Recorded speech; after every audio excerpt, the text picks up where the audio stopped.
Assalamualaikum warahmatullahi wabarakatuh. Kembali lagi di channel ini, channel Arkasena. Ya, sekarang saya akan membagi tips-tips menjaga kesehatan ala Rasul dibandingkan bagaimana sains memandangnya. Seperti yang kita tahu, banyak riwayat yang menyebutkan Nabi tidak pernah sakit.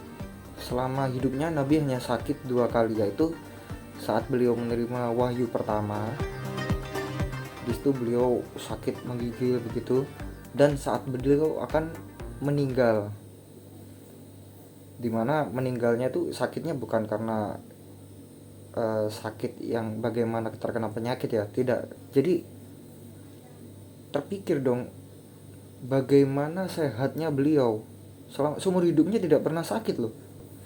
Lalu bagaimanakah cara beliau mendapatkan hidup sehat ini? Ya, kita akan mulai dari makanan. Di sini ada beberapa tips memperlakukan makanan dengan sehat ala Rasul. Yang pertama adalah cara makan yang tidak berlebihan. Dan dokter-dokter sekarang mengaitkan dengan kata-kata makanlah sebelum Anda lapar dan berhentilah makan sebelum kenyang. Namun itu bukan hadis ya, atau hadis palsu, bisa dibilang hadis palsu. Namun di sini Nabi sudah mengajarkan dari Ibnu Majah dan dari Anas bin Malik, yaitu salah satu ciri berlebihan Anda makan setiap yang Anda inginkan. Banyak riwayat Nabi tidak menyukai sesuatu yang berlebihan atau makan secara kekenyangan. Yang kedua adalah puasa. Dalam ilmu sains banyak disebutkan manfaat tentang puasa ya, untuk mendisiplinkan fungsi tubuh dan lain-lain sebagainya.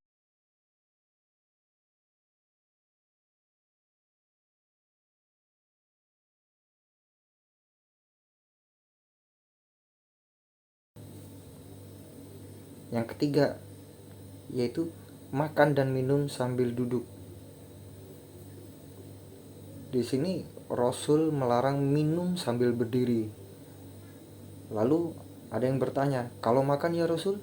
Rasul pun bersabda, kalau makan sambil berdiri maka itu lebih buruk dan keji. Hadis riwayat Muslim. Di sains pun dijelaskan kalau makan sambil berdiri tentu saja kurang bagus untuk pencernaan ya, dan kurang optimal juga buat penyerapan makanan untuk masuk ke tubuh ini.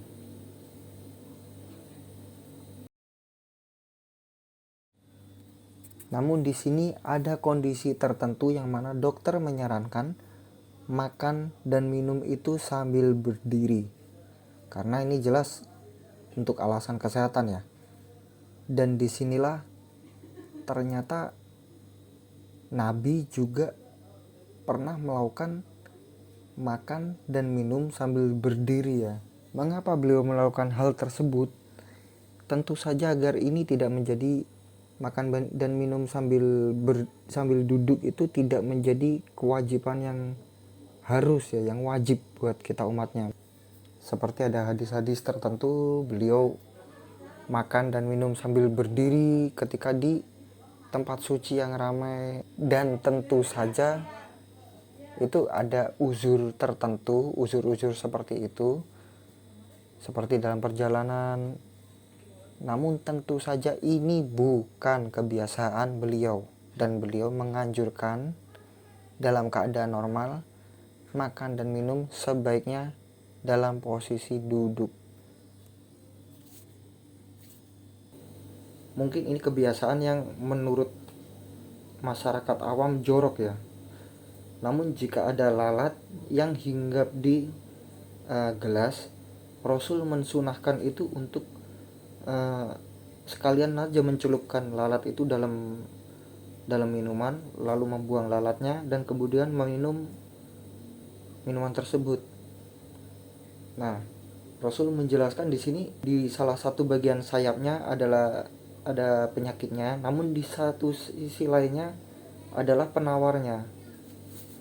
Dan di sini bisa kita kaitkan ya, sedikit jorok itu baik Anda bisa searching dimanapun atau tanya di dokter manapun, sedikit jorok namun jika ada penawarnya dari bakteri itu, yaitu seperti yang dalam hadis minuman itu ya, ada bakteri satu sisi sayap, ada penawarnya, maka itu akan menambah kekebalan tubuh.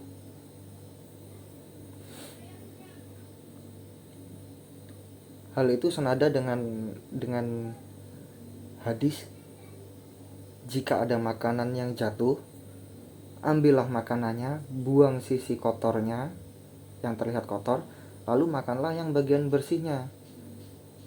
Nabi mengajarkan hal tersebut.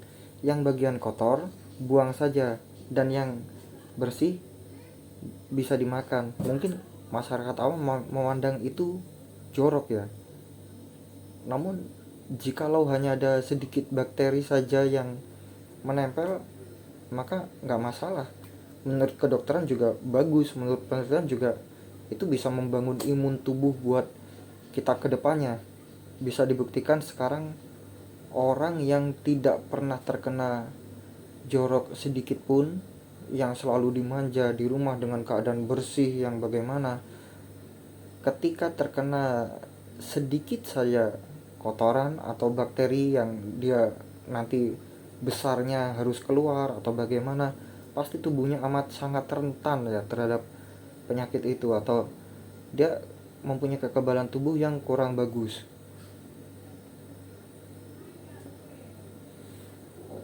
Yang berikutnya, larangan mencela makanan. Dalam hadis yang diriwayatkan Bukhari Muslim dari Abu Hurairah, Nabi tidak pernah sama sekali mencela makanan, sama sekali tidak pernah mencela makanan ya. Jika beliau suka, beliau makan, tidak suka, maka beliau tinggalkan tanpa mencela makanan itu. Bagaimana hubungannya ini dengan kesehatan? Anda bisa searching sains tentang air ya.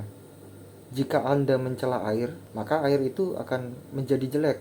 Molekul-molekulnya itu akan berantakan. Begitu juga dengan makanan.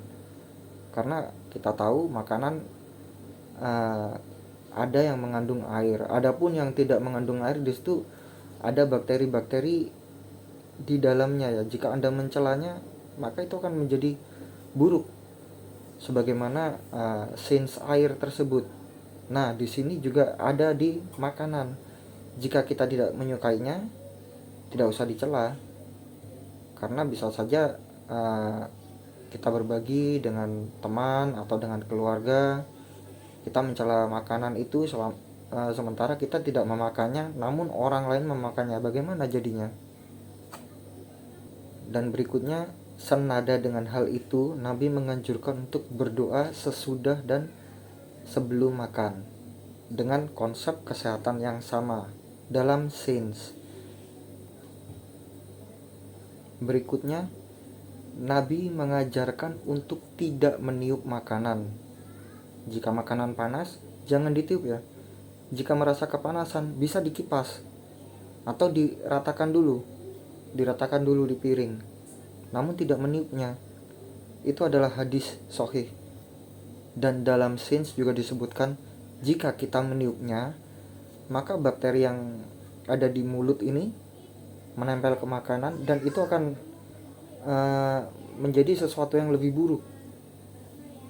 Sains di dalam bidang kimia juga menyebutkan, ketika kita meniup, itu yang keluar adalah CO2. Itu dapat merubah tingkat keasaman yang ada dalam makanan. Disebutkan jika asam tersebut adalah jenis asam tertentu, itu dapat menyebabkan sesuatu yang buruk nanti di dalam tubuh kita ya.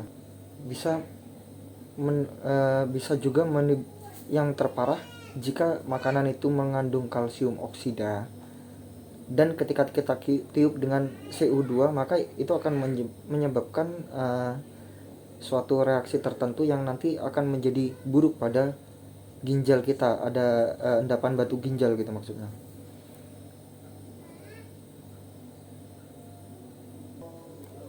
Nah, sementara itu dulu beberapa tips sehat ala Rasul dari segi makanan. Sebenarnya banyak yang masih bisa kita kupas ya. Namun Anda bisa mengecek itu dengan sains atau konsultasi ke dokter-dokter terpercaya yang terdekat, agar Anda semakin yakin dengan ajaran Rasul dan bertambah keimanan kita, insya Allah.